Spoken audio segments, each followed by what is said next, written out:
Nous venons d'un autre monde.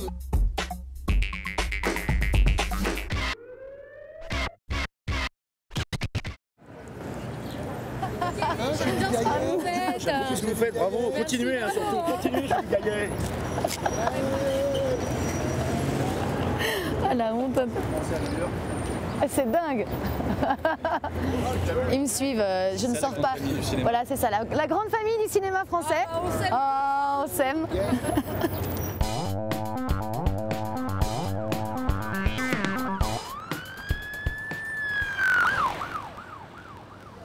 Il y a les hélicoptères à New York. Ah waouh! C'est marrant parce que moi j'ai fait des études en France de théâtre, donc quand même toute la pensée française. Puis je suis partie à Londres et New York avec l'Actors Studio. Et je me disais c'est dingue, à Londres les acteurs ils font du théâtre, de la télé, du cinéma, on les juge pas. Enfin en même temps il y a beaucoup moins de films qui sortent en salle, donc ils n'ont pas tellement le choix. Mais quand même il n'y a pas de jugement par rapport à ça. Comme il n'y a pas de jugement, là on le voit bien dans la rue, les gens ils sont habillés n'importe comment, on s'en fout. En France on est quand même très sur les étiquettes, à se regarder dans un truc de jugement qui est fort, fort, fort. Du coup, si tu fais ça, ah ça veut dire que t'es ça. Ah si tu fais ça, ça veut dire que t'es ça. Et moi j'ai toujours essayé de casser ça. J'adore pouvoir me dire, bah, j'écoute personne, j'avance. Voilà. Marcello Mastroianni, qui était le premier acteur avec qui j'ai tourné jeune, m'avait dit mais tu t'en fous, vas-y tourne, écoute ton instinct. Moi quand j'étais jeune on disait que le cinéma c'était pas de la merde, le grand art c'était le théâtre. Puis voilà, aujourd'hui on dit la télé, mais les séries télé aujourd'hui deviennent cultes aujourd'hui. Donc télé, cinéma, théâtre, je crois qu'il faut s'écouter. Et dans cette même école américaine, c'est vrai que moi j'aime cette idée de l'acteur studio.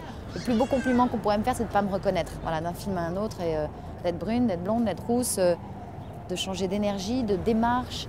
Il fait super beau, c'est super agréable.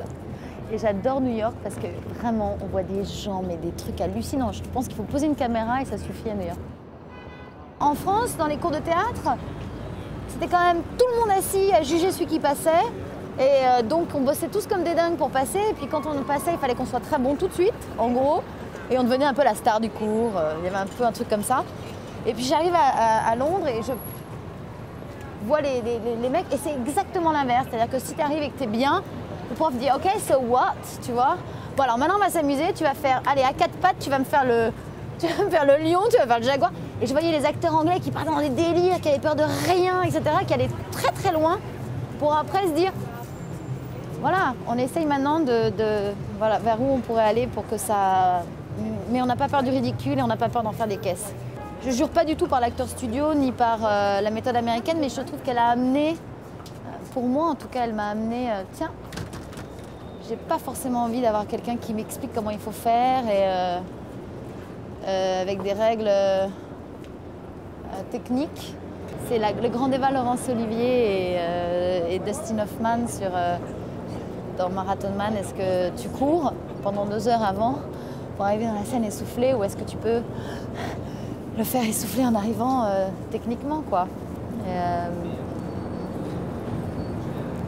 Je suis contente d'être à New York, de montrer le film là. Nous venons d'un autre monde.